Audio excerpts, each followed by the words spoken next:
Hey everybody, it is Wednesday evening, and Wednesday is Black Blockchain Consultants Day officially. I'm going to label it that from now on. So I have two great panelists here. I am Cherie, of course, the founder of the organization Black Blockchain Consultants, and we focus on helping you, number one, learn more about blockchain, number two, find blockchain jobs if that's what you want to do, number three is get blockchain or start blockchain-based businesses if that's your thing, could be part-time or full-time, and invest in blockchain projects, whether you're investing money, time, or both.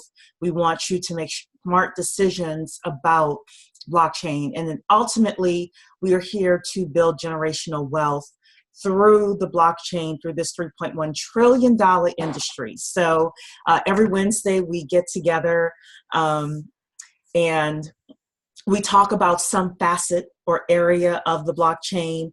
We are going to start our interviews again probably in the next month, but in the meantime, you get to enjoy our panel of experts here. And I'm going to say I'm not an expert. I'm just like you. I'm learning. In fact, I didn't even have a chance to read the articles and listen to the Mnuchin testimony today because I had a deadline that I just met before I came on here. So I'm going to be learning it with all of you, but I do have a couple of articles that we're going to share tonight. But before I do that, got two partners in crime here. The first is Eric Spence, who is the president of Blockchain Consortium International. Please, Eric, introduce yourself. Let everyone know who you are. Yes, Eric Spence. I am also a music publisher in the daytime, blockchain passionate person, probably throughout the day too. It doesn't matter. But yes, I'm a member too of Black Blockchain Consultants, Blockchain Consortium International. Always great to be here. I love our group. I love having these discussions with other Black people, everyone that comes in. And yeah, I'm always excited to be here. So do it. Yeah.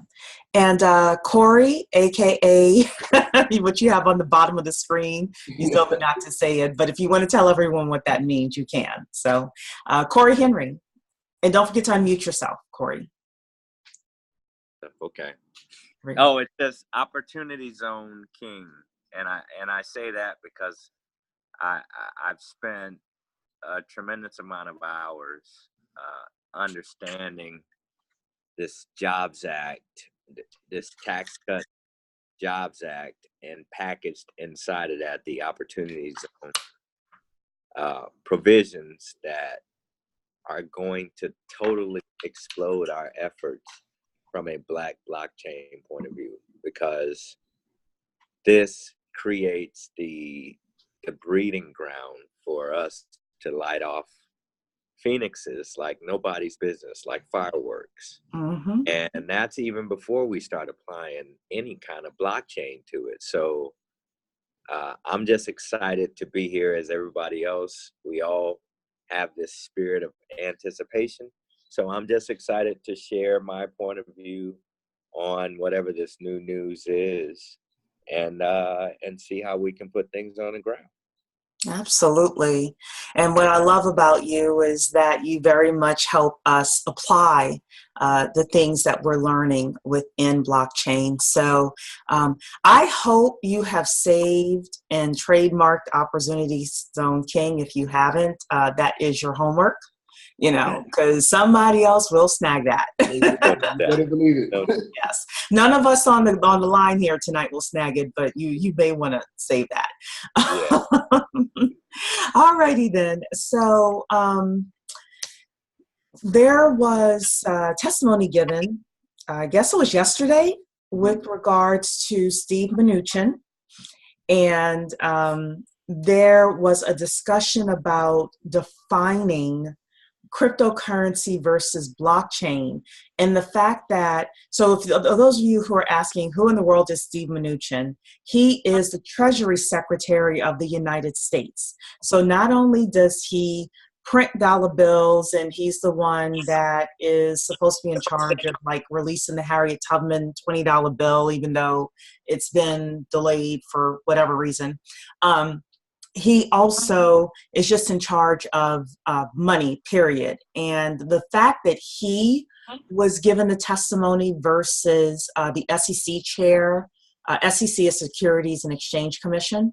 The fact that Steve Mnuchin was doing it, I think it's interesting as well. So I'm going to toss it over to the two of you just to, overall tell people what you know, if you know anything about this topic. Why Steve Mnuchin was the one to give the testimony, anything like that. Okay. Well, okay. Let me just say this, and let's just be honest, y'all, here. There's a reason why we're here at this pivotal moment, and it's really because of Facebook. I mean, that's it. That's the reason why this comes up now. So tell everybody what's happening with Facebook, just in case some people are not up to date with that. Because, now there's a regulatory hearing took place today with Facebook Libra's CEO, David Marcus, and he had his hearing today, which came in, and I'll reference. I did get a chance to watch a portion of it, so I'll reference some of the things that I saw transpired in that hearing. But because of that, because of Facebook looking to launch their Libra coin, Bitcoin has existed for the past 10 years. Mm-hmm. And we haven't gotten to a point where we've had, where we've ever had a Treasury Secretary who's ever commented on it. But now there's a point where there's a threat, and it's funny that they didn't perceive it as a threat prior, where if you really want to be honest, that could probably be more of a threat than, Facebook's Libra, but nevertheless, still, because of that now, the reaction from the regulators, from the lawmakers is, okay, like we really just want to shut it down. If you listen to some of the testimony today, or so I say some of the questions today, they're saying that explicitly. They're saying, will you stop this now? And, some of them even just mentioned it's flat out that they want Facebook to stop this now. And it is pretty much for the point that, and I'll be honest, this is a strange one too. Have you ever seen a point where you're seeing two people fighting, but you really don't like either one of them? Yes, especially in politics. Yes. Yeah, so you're we know that neither side has, the interest of the people at heart. Exactly. They're both playing both sides. But the interesting thing that I think is you have very powerful people on both sides of this as well. Because don't forget, the Libra thing is not just Facebook. No. They were, whether they were strategic or whatever, they pulled in close to 100 of the most powerful companies to join this association.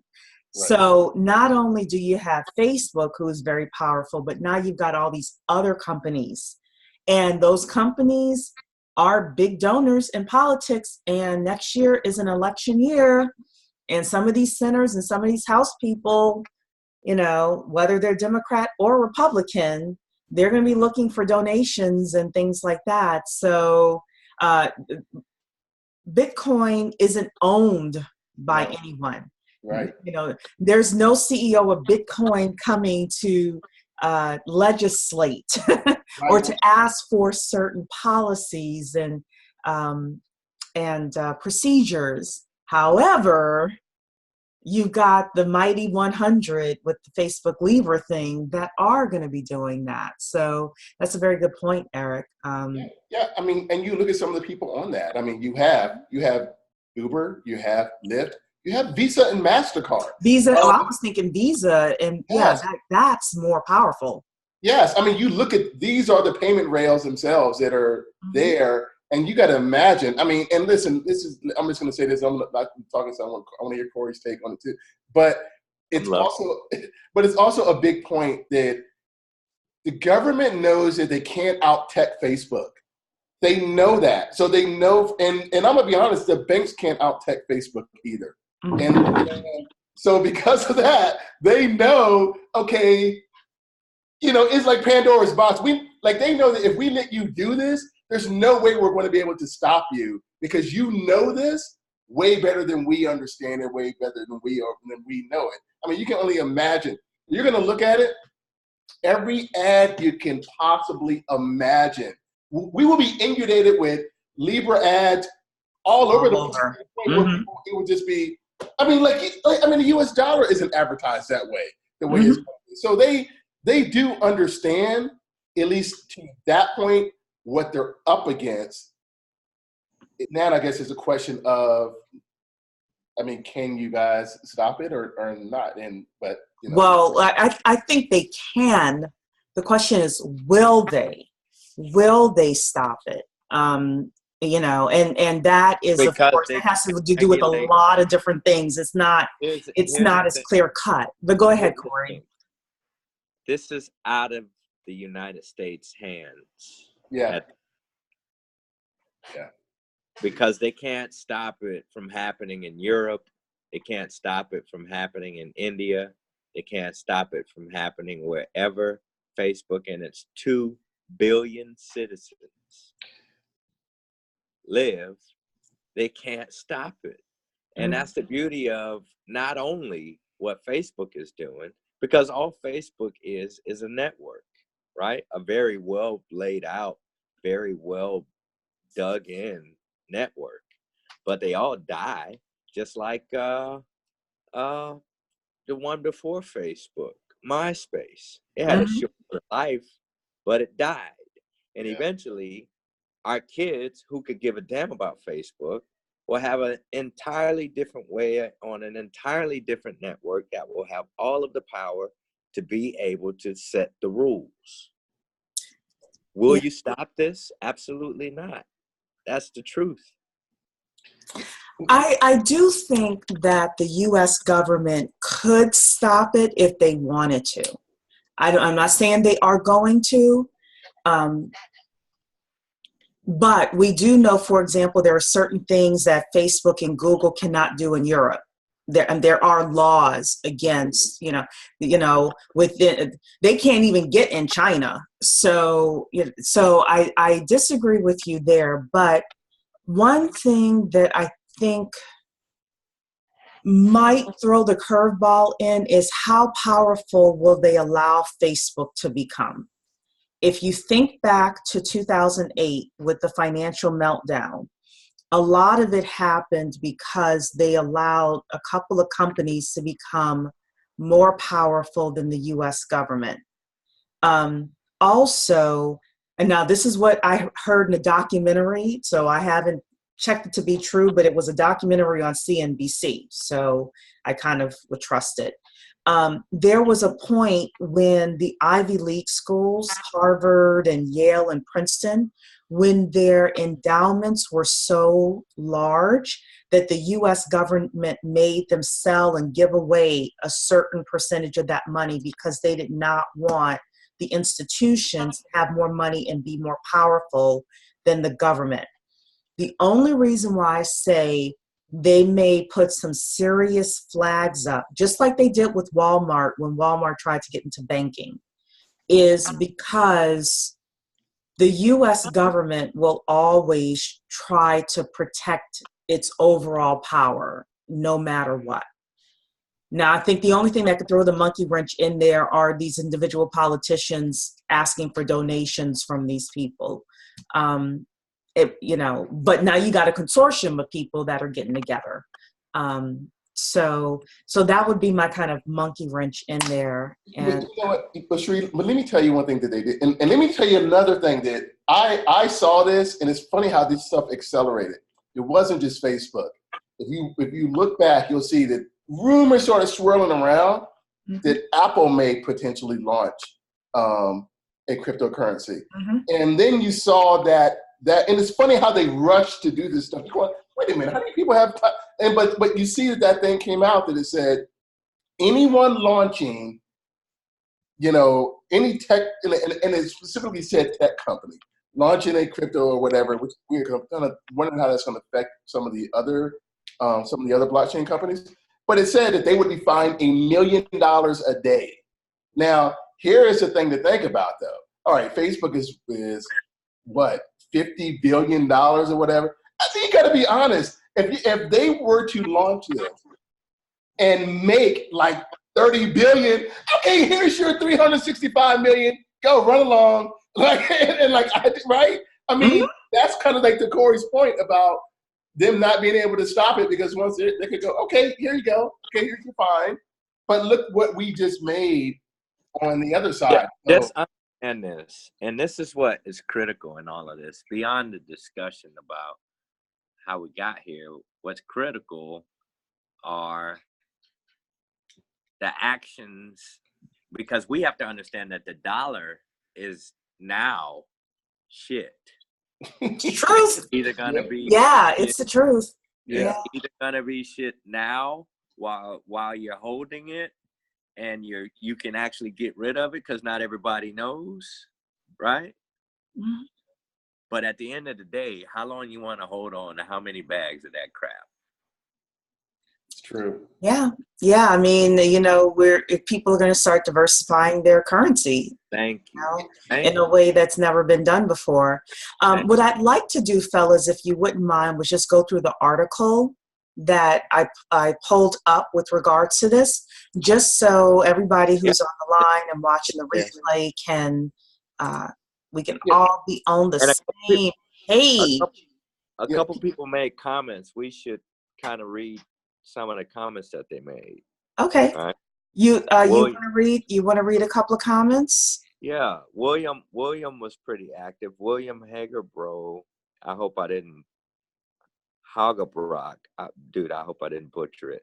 What's the major concern why the government or anyone would want to stop Libra? And can we establish a comparable network and create our own? And that's what I was talking about. What are the activities that we need to be focused on as far as creating our own very strong networks? Because the HBCUs have a tremendous network amongst our community, and that's totally unused. And and the churches too. The churches really don't utilize. And the churches. Yeah. So it's about networks, and Facebook is just a network. And soon Apple, whatever version of its network that it thinks it has, and it has a pretty good one. Anybody that has a pretty solid network has a good opportunity to create real currency or real value. True. Yeah. It's true. Yeah, I think that is it Tavania Evans who runs Guap? I think she was trying to do something like that. And I William, applaud you first of all for mentioning that. And the second thing is, if that's something that you're really passionate about, lead it. Every idea needs a leader. It needs somebody who's going to take the reins and go with it. And then the final thing that I'll say is, and I've been talking about this for, 6-7 months now. Eric can let me know how long I've been saying this. I've been saying, if we are able to get 10,000 Black people together and each of us puts $100 into a tech company or a project, that's $1 million to fund someone's company. I agree. I personally don't have time to lead anything like that and get it off the ground. But to me, one of the biggest networks that we can build is our networks to be able to fund our own company. Companies, yeah. If we are able to do that, I would literally say, okay, this is how I would, start putting it together. But that to me is, if we were able to do something like that, we could change the game for Black people. And most of us can spend $100, to help fund a business and not even miss it. 100%. So, yeah. So 10,000 people times $100 per person. Yeah. I love it. Yeah. I do, Cherie, I agree. And yes, you have been saying that for quite some time, but it is right that would work. Yeah. Corey, was there somebody else's comment that you wanted? Yeah, let me read some more. And people were amening and loving everything that you were saying. That was all church right there. Yeah. If somebody wants to That was lead it, all I mean, church. I would help. Hey, and then that pretty much covers. Mr. Hagerbrook corrected me on how to say his name, and I appreciate that. And Okay. all So, right. Oh, he um, said at William, I believe that the government would probably ease up if they knew how they were going to receive their cut. And I think that's absolutely right. At the end of the day, this is about money, right? yes. Now that, William, I am there with you Mhm. because, you know, And the it, government will they always, want their cut, and they want us. They want to feel a certain level of control. Yes, I still 100%, stand by that. without question. I Yeah. agree. So I have two things to show everyone tonight as we have this discussion. So this is an article that I found with regards to blockchain and cryptocurrency, and the name of this is Eyeing the Future, U.S. Congress Moves to Define Blockchain and Cryptocurrency.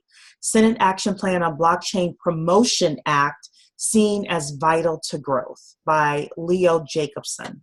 So nobody cares about Monica Lewinsky, so let's move on to what's really important. That's why it's worth noting that the U.S. Senate Commerce, Science, and Transportation Committee voted to approve the Blockchain Promotion Act of 2019 on July 12th, giving the Commerce Department 1 year to come up with a recommended definition of the distributed ledger technology commonly known as blockchain technology. And Eric and Corey, you guys can interrupt me at any point.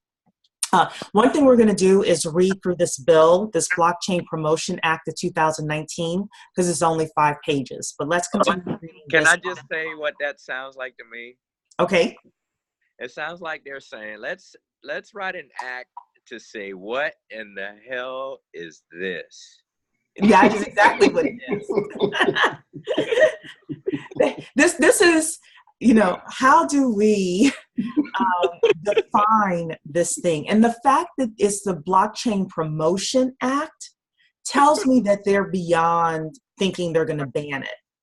Yeah. Plus the government has started using blockchain as well. So the fact that they're calling it the Promotion Act, to me, is very interesting. I mean, they're probably going to promote blockchain more than they're going to promote reparations, but we won't get into that. So this is, look, Black people, this better be your reparations here. Like, there's so many different things. They better just go and claim them, man. Yeah. Jeez, the bill has bipartisan support in both houses of Congress and is seen as a vital step in developing blockchain technology in the United States by adding clarity to the regulation of the industry.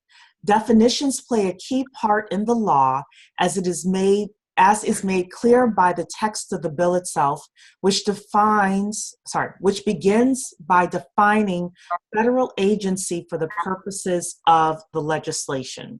Yep. Okay. Blockchain can be a great resource for innovation and technology, but as the technology develops, we must reduce regulatory uncertainty by figuring out whether there is a common definition in how the technology can be used, said Representative Brett Guthrie from Kentucky. Wait a minute. Uh-huh. Can you go back to that statement? Yes, right here. Oops. Figuring out whether there's a common definition in how the technology can be used. You know what? That's not for you to define. Like, that's not for you. That's about these mega cities implementing and then having all of these rural counties become ghost lands, right? And when you think about where the tech is being really promoted, You look at Silicon Valley, you look at Atlanta, you look at Miami, you look at New DC, York. you look at New York, you look at these megalopolises, right? That have the infrastructure for the internet and the power grid to work together in order to truly take advantage of, the mining and all the other stuff. I think there's an infrastructure discussion that has to be had in general, because there are some cities that don't know enough about it to implement and take advantage of it, and other cities will be able to kind of play ahead. And that's something that I think they're talking about, me personally. Yeah, now, and I could be wrong. I could be jumping the gun, but the way that, okay, here's my concern sometimes is people are already utilizing blockchain, everyone. They're blockchain companies. They're not waiting for your definition. Like, Yeah, so the only reason why I would say asterisk to that is because of government contracts. okay, now that, yes, I like that 100%. I agree. But the fact that they want to reduce regulatory uncertainty lets me know that it's not just about government contracts. They're trying to figure out, I don't know how cybersecurity is regulated, for example, or Internet of Things, or I do know that there is I heard a presentation by the former head of the Department of Transportation about driverless trucks, the commercial 18 big wheels that are coming. And they are putting together ethics laws with regards to driverless trucks and, things like that. So I'll give everyone an example just so they can understand what I'm talking about. So with the driverless trucks, if the truck has to make a decision between killing you behind the wheel or killing a group of people that, have walked in front of the car, what decision do they make? Those types of things. So the only reason I'm mentioning that with this is because maybe there is some sort of regulatory, or I don't know how they would fit ethical in here, but, ethical uncertainty that they're trying to figure out. And again, maybe looking at Internet of Things, artificial intelligence, cybersecurity, and seeing if there are regulations around those technologies would tell us. Now I'm kind of curious. I'll probably do some research on it later. Yeah, because that's a good question, because I mean, I don't want to trip us up, but AI, you just mentioned that was a big one that's very unregulated right now. But go ahead. Yeah, well, it's actually they're starting to put the regulations in because they recognize that AI is going to have a lot of repercussions in so many areas of life that you can't have that industry just running amok. Right. True. So, yeah. Well, let's continue on with the article. A good part of that regulatory uncertainty comes from the fact that many states are farther along in regulating both blockchain and cryptocurrency technology, he noted, adding that states are considering legislation that includes different definitions of blockchain. So that tells us a little bit more. This is the cause of concern for companies investing heavily in blockchain tech and services such as IBM and Intel. The tech giants have been pressing lawmakers on this issue, according to a report this month in the Wall Street Journal. One of their goals, it said, was to preempt a patchwork series of blockchain definitions from state governments.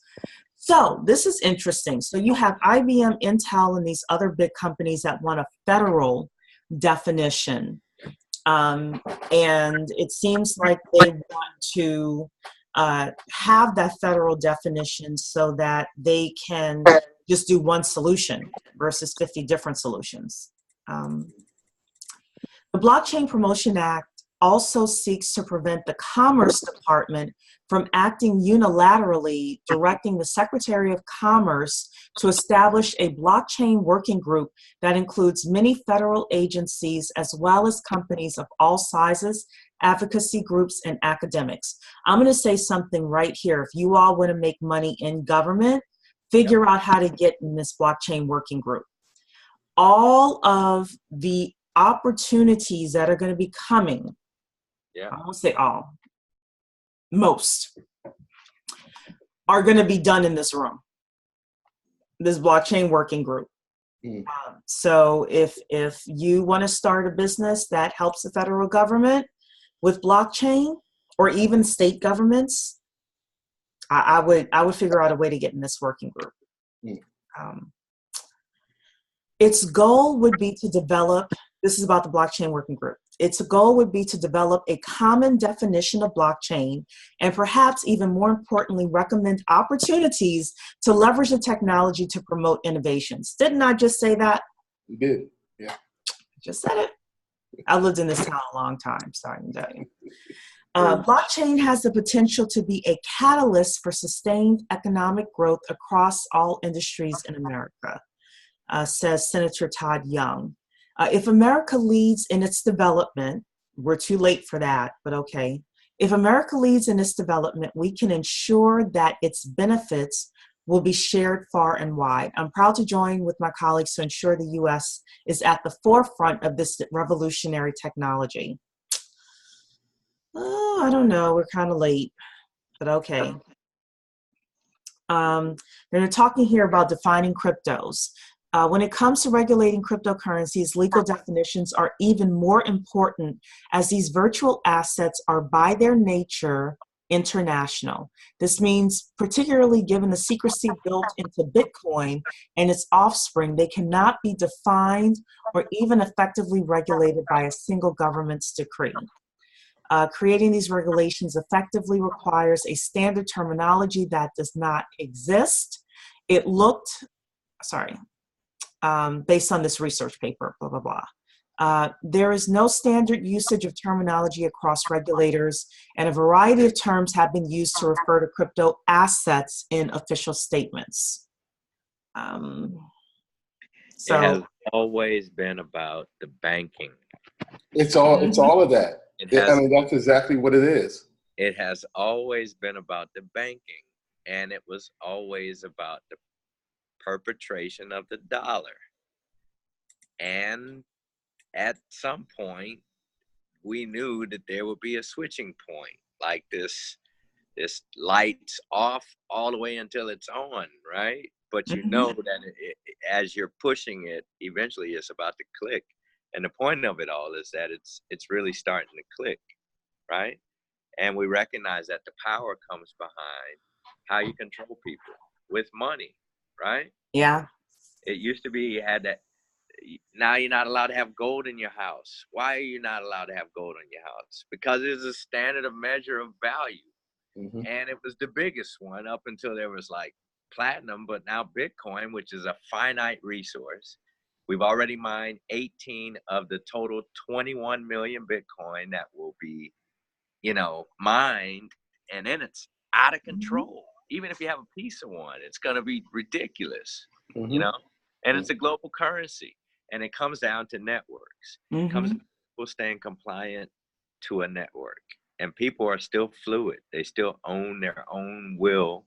They can join whatever, move inside or out of any network that they choose.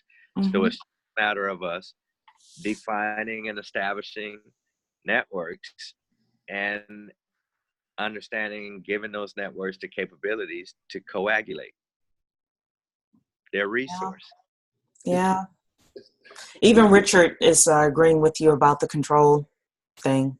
Yeah, Secretary Mnuchin, he said something yesterday at the testimony that I think, if anything he said, this was the thing I think that really, for the crypto community, really caught everybody off guard. He called it a national security issue.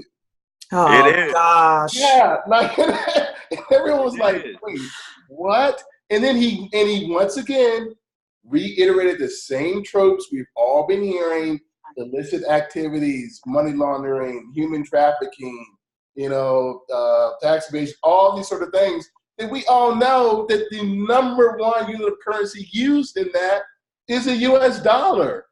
And it's funny, like, it's almost like, I don't I'll tell you, I get more upset when people talk to me like they think I'm stupid. Yeah, I would rather you just like call me names and rather assume that I'm dumb when you're doing that. And that's exactly to me what he did by saying that, because I don't know if he knows that, but we all know.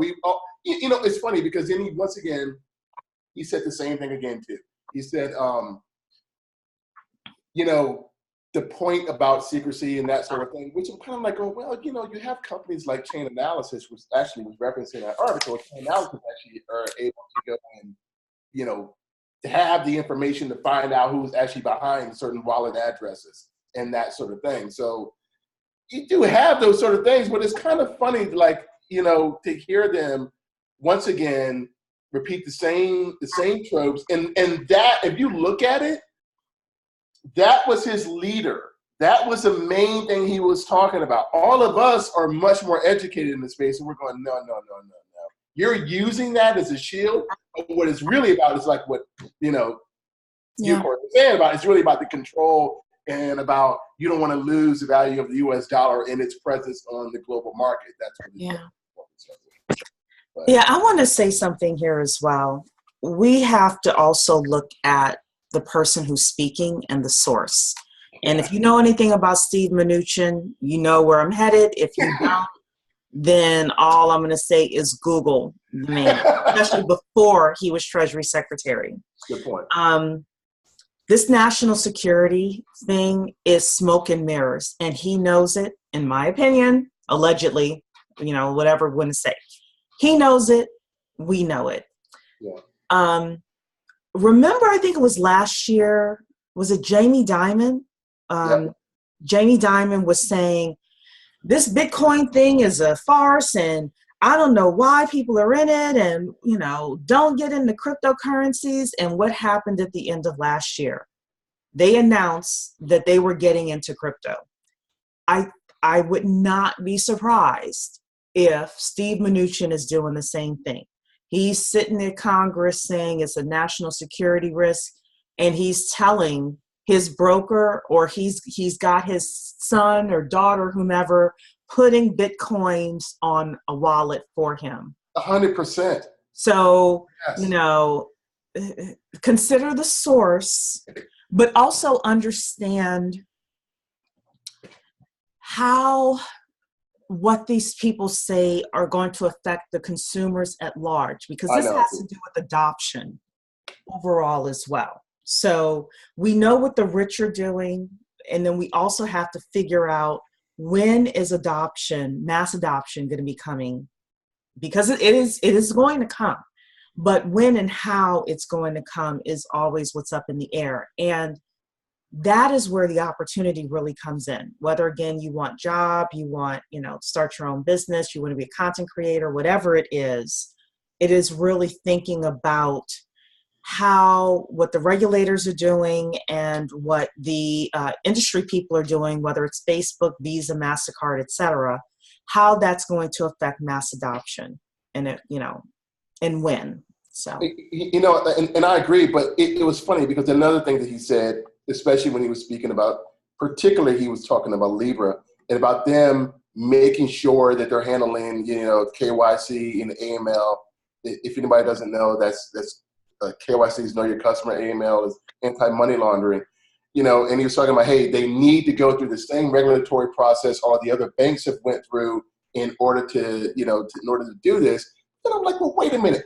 4 days ago, that yacht was seized in the Atlantic. 20 tons of cocaine was on it. Who owns the yacht? JP Morgan.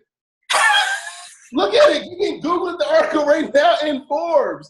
JP Morgan owns it. Was there? They own the yacht. Yes. Oh my goodness. And I'm going, okay, well, where was the anti-money? Where was that at? That failed on a massive level. And then, he doesn't even address it. Of course not. Goes on to the same thing. You can Google the article and see it. And now they tie it to, there's these Italian billionaires worth $11 billion. Like, it's all this shady, like, really, wait a minute. What are y'all talking about? That's what I look at when I'm like, wait a minute, what are you guys talking about? That makes, you're not, like, you're kind of talking out of, okay, never mind. Yeah, they do talk out of both sides. Go on, Corey. I know you got something to say. No, I'm enjoying this. I think this veil, but I think the meat of the discussion still goes back to the so what Mm-hmm. when it comes to the activities that we need to be doing Mm-hmm.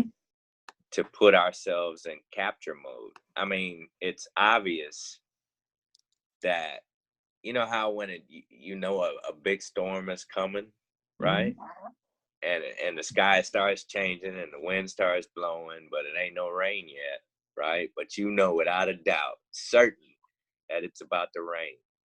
And that's where we are. And we Yeah. need to focus on buckets and how many Yeah. buckets can we place out there and how many different ways can we manifest our individual knowledge and access to create a collective opportunity for people to granulate opportunity, you Yeah. know, I granulate. agree. So I agree. I think that this organization is a place for, us to come up with 3 to 5 buckets that we really want to dominate. Mhm. And, and we get, 1,000 people per bucket. And we say, okay, everybody's going to be focused on the same thing. We can't, unfortunately, I'm going to say, change the way I'm going to say this. I'm wow. fascinated by China and Japan and some of the things that they were able to do over the last 50 years. Yep. Because a lot of their wealth and status has come over the past 5 to 7 decades, right? However, they had their governments and they basically like, okay, you're going to be a scientist, you're going to be an administrative assistant, so, and they put their chess players in certain positions, they educated them, they, invested in them, and all of a sudden you've got these strong communities of people who are now, let's just take the Chinese, taking over Africa, the Caribbean, the United States, they're coming here in droves, etc. We unfortunately don't have anything like that where we can say, okay, I'm going to move all these chess players, but there's got to be a way for us to come together and be able to say, hey, I'm willing to be a chess player. I'm willing to be on the board, and then just having the right leader. And we would have to trust each other, in terms of. I think Go ahead. to your point, when you think about China, you think about all of China all over the world, right? Mm-hmm. Just China and mainland China, because they're actually going through some pretty rough crap in mainland China right now, fighting over Hong Kong versus getting extradited back to Beijing. The mainland, yeah. And they've got, the whole Taiwan issue that they keep trying to look away from, but the U.S. is getting ready to send them some equipment. So China's got some problems, but what I love about what you said is that if we look at ourselves from a global point of view, we are as big as a China, but we are a fraction scattered all over the world in every nation, from Europe to, we're in Denmark, we are in California, we are in everywhere. When you think about the blockchain, that's what really creates opportunity for that to actually mean something monetarily. And money, power follows the money. That's true. That's true. Well, I will say that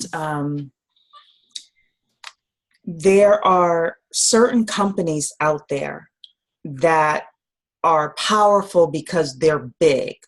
There are other companies out there that are powerful because they're small and nimble. So I don't want people to think that bigger is better, or that the only way we can do this is if, we've got the 1 billion Black people, across the diaspora. Yeah. Like, no, Yeah. we could do something. We could be very agile and be able to move and shake and things like that with a few thousand people focused, like Corey is saying, on a few buckets and just say, okay, we're going to dominate this lane. I would love to see us do that. So I don't have all the answers, but I know that there's a way. Well, I know that right now trade is important, Mm-hmm. and China was a big trade partner that has been majorly interrupted. And I think the opportunity for us to really focus on international trade and how that moves even on the blockchain, Mm-hmm. I think, and like you said, Cherie, we've got the think tank through this stuff. Because everybody in here could throw 19 great ideas and they would all make perfect sense. Mm-hmm. It's that big. Yes. But it's time for us to start to organize that. Speaking of think tank, that's actually what we're doing for the 2020 Atlanta conference. So this will be like our last 10 minutes of tonight. So we are finalizing the dates for the Atlanta conference. And the dates are either going to be February 16th and 17th or February, hold on a second. I don't want to tell you guys the wrong dates. February 16th and 17th or February 21st and 22nd. So it's either going to be Sunday, Monday, or Friday, Saturday. We are, we're finalizing a couple of things now. And our first day will be what Corey has said. It's going to be a think tank where we get together, we're going to section off in a few groups, and we're going to strategize the companies that we want to develop as Black blockchain consultants, everything from A to Z. What's the market need? Who are the competitors? How can we fit in? What's a need that we can solve? What's needed in terms of talent and capital and things like that? How do we go about getting you already have those the things? Space picked out? Yeah, so we have a space picked out. Yes, just going back and forth with the venue. Yes. If it's not perfect how you want it, let me know, because we can host that at the Russell Center for Innovation and Entrepreneurship. Oh, we might take you up on that then. Yeah, look at rcie.org. rcie.org. Okay. Okay. So, but that think tank, I'm really, really excited about.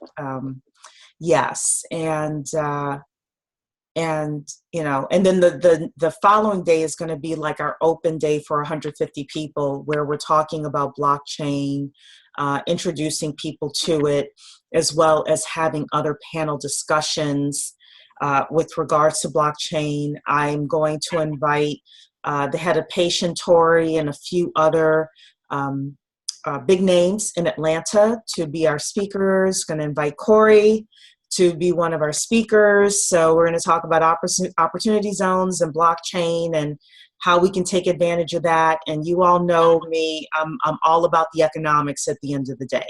So whether it's a blockchain job or starting a blockchain business or doing a little bit of both, we want you to leave feeling empowered, like, okay, I got a couple of things on my to-do list that I can participate in this. So I will be honest with everyone as well. We are going to be looking for about 45 people to prepay so that we can put our deposit down. So we're looking at $150, and that's going to be for both days. That'll enable us, if we get 45 people at $150 each, that will give us the deposit money that we need.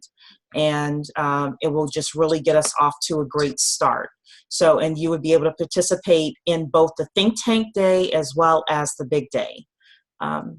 So we will let everybody know as soon as that's about to drop. So be in the next week or so, once we have the final date.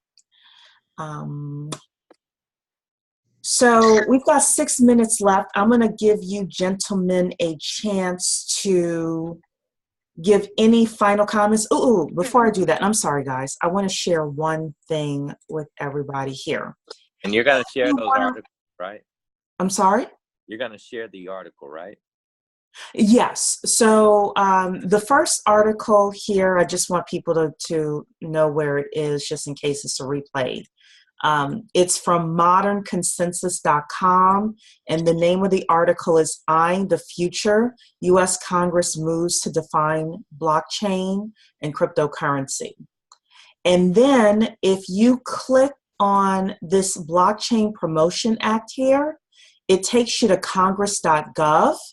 It's only 5 pages, but this is the actual bill that they're looking at putting through. So we didn't have a chance to read through it today.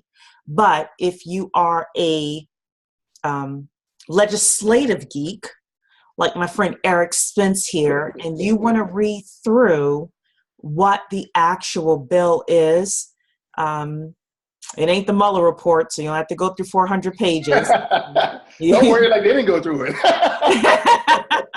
You go through 5 pages here, and there's some big letters too. So I'm just teasing about Mueller. Y'all know how I feel about politics. I could care less because they're all liars, in my opinion, of course. But you can read through here. It looks like a pretty simple read to get this. So I'm going to stop sharing. Here we go. And Eric, any final words that you have for the family before we wrap up? You know what? I just wanted to tell everybody, this may sound silly, but I really mean this. Listen, guys, this is a great time to be alive. I really do mean that. We are about to witness real transformation happen. And I just want everyone here, first of all, thank you everyone here who's been here tonight listening to the call. I just love doing this with you. And I'm going to ask everybody, just encourage everybody, continue to get involved. You know, anytime you have any sort of transformation or revolutions take place, you want to be there steering it and guiding it into a way that it would be most beneficial for you and for your community. So don't be a passive observer and just allow it just to happen and you go, oh yeah, I did see that thing kind of happen, but I wasn't paying attention to it. No. Get in with your voice, put your hand on the steering wheel, and let's drive this thing down the road that we want it to go. That's it. And finger snaps. Yeah. I will say one thing on the other end, don't try to get involved with absolutely everything. Yeah. Try to pick a niche. Like Eric is really great for the fact that he's chosen tokenization of assets, and Corey has chosen opportunity zones to focus on. So definitely pick a niche if Eric, you can. Mm-hmm. Eric, you're the yin to my yang, brother, man. I'm waiting for you two to give me your proposal of what we're doing too. So okay, I'm waiting on that. Dr. Keisha, you're here. Do you want to come on? Dr. Keisha, let me know. Yeah. Great. So Corey, any final words? No, I think we've covered a lot.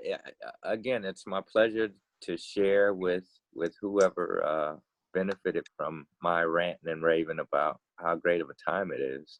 But I think for us, we desperately need to be engaged in community infrastructure. And we need to think about workforce development in a way very similar to how our community went from 10% literacy to 70% literacy in the first, 10 years after slavery, right? I think we need, from a financial literacy and digital literacy point of view, we need that kind of motion happening in our community. Yeah. And digital financial literacy. And I think that you have to tie them together because think about it, there's new taxes. The Tax Cut Act changed the entire tax code. There's new ways to go about doing, SEC has totally been rewritten because of the Jobs Act. Everything is brand new, and that's before the new money hits the ground.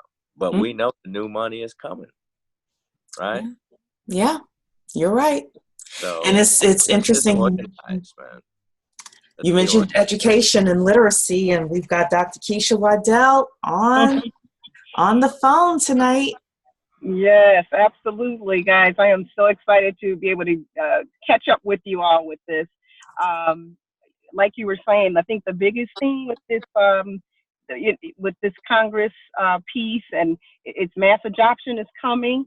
We absolutely need the education piece because we got Libra out here putting out a pseudo cryptocurrency situation that throws things. I mean, it turns things back to the confusion that people had about separating Bitcoin from blockchain and all that kind of stuff. I mean, we got to clear it all up and make people clear about the use cases. Like you were saying, Cherie, find your niche, really find out what the real benefit of blockchain technology is, and understand that this whole piece of cryptocurrency and really blockchain technology in terms of an ideology is about power. Switching that power, that's all we're talking about here, because truly with that whole report, I just kept sitting back saying, okay, so the US dollar and every other fiat currency doesn't have any issues, with laundering and all that kind of stuff, we know the cryptocurrency and blockchain technology and all that can be done with it can't be stopped. It can only be regulated. So, I'm not surprised that this is what's going on, but, like Eric, I think was saying, don't let the fear shut you down with this. Like I'm always saying, look at the opportunities, any kind of gaps and concerns.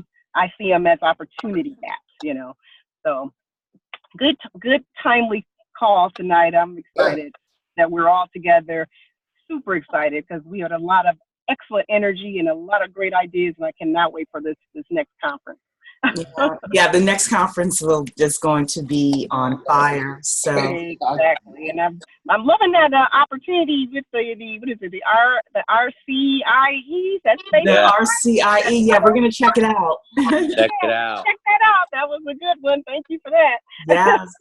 I'm one of the founding 100 members, my nonprofit organization, Steam Revolution. So okay, we will get the place at a much reduced rate, Cherie. Okay, well, look, I'm going to definitely check it out because we want as many of our people as possible to get together face to face, do some real networking in the ATL. So you all know me. We're not here to make money on this conference. We are here to make sure we can get our people in a room together to get business done. You all know me. I've never, ever wanted to get a gazillion dollars from this group. I've always been like, let's go get somebody else's money and bring it through the door. So, yeah. So that's why we're able to offer 2 days for $149, whereas most people would be charging you $300, $400, $500 to come in. So the final thing that I will say is we talked about Steve Mnuchin, and I talked before about him saying one thing and doing something else. My grandmother used to always tell me to not just be book smart, but be street smart. And in the summers, I used to go and visit her in Harlem. And this was in the 80s when Harlem was Harlem, let's just say that. And I was always very book smart. However, my grandmother taught me to be street smart. And we as Black people have tons of that. An interesting dynamic where the majority of us are both book smart and street smart. And you may be saying, Cherie, what are you talking about? What do you mean by this? In this game of blockchain, it's going to be important for us to be book smart and street smart. Book smart in terms of the technology, street smart in terms of how people are going to be using the technology and how we can use it as well. And if I can leave you with anything tonight, it's to pull out both with every article that you're reading, every video that you're watching, everything that you are consuming, and asking yourself, okay, but from the street smart hood side, even if you didn't grow up in the hood, you know, you got your cousin or whomever. How would cousin Leroy attack this? Yeah. Oh, and then you go in corporate to the powers that be. You got a code switch. You got to, exactly. We have got to code switch. We got to be cousin Leroy and Cherie walking through the doors of this blockchain thing. And I'm very serious that those working groups, there's going to be a lot of money tossed around for the people that are in these working groups and things like that. Even if it's in your city or whatever, you want to talk about making some good money with blockchain, just being in those groups and around those tables and making the rules. Once you're making the rules, then you can also put yourself and insert yourself in there. You know, let's play the game, people. That's right. Let's play the game. I agree. Book smart and street smart.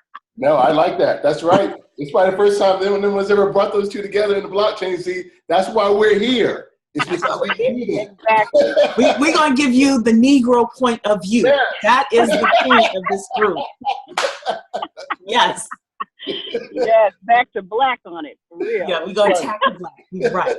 Right. So, I mean, we have to seriously have these conversations from our point of view. And that's, yeah. So, thanks, Rich. Rich is saying he'll be recruiting for BBC in New York. You know, I'm not too far from New York. I'm there all the time. In fact, I'll be there at the end of August. Rich, actually reach out to me because there is a Blacks in Tech picnic that's happening with Ann Griffin. And if you want to come, it's at the end of August. She just sent me the invitation. So I'll get you on the invite list if you want, or anybody who's in New York. You want to hang out with some tech people there. So, man, that's all we had to say was New York. You get all that invite? Yes. Like once people start telling me certain things, I'm like, oh, well, you know, we should. Yeah. So yeah. So I know someone's honking at Dr. Keisha, so I guess we better go, right? Boy, now she's ready to turn up. No, I'm in the parking lot. I just got finished with the homeowners association meeting. I'm on the board, so sorry. That's okay. That's okay. All righty then, everybody. Any final words from any of you before? Okay. Well, I just dropped the mic on the Book Smart, Street Smart. Yeah. God bless you. Have a good week. And we'll see you next Wednesday for another conversation, another blockchain conversation. Let's do All right, it. let's get it, guys. All right. Bye, everybody. Oh, Eric, you got to Yes. hit me, man. Hit me, bro. Okay. Got you, buddy. All good. I got you. Bye, everybody.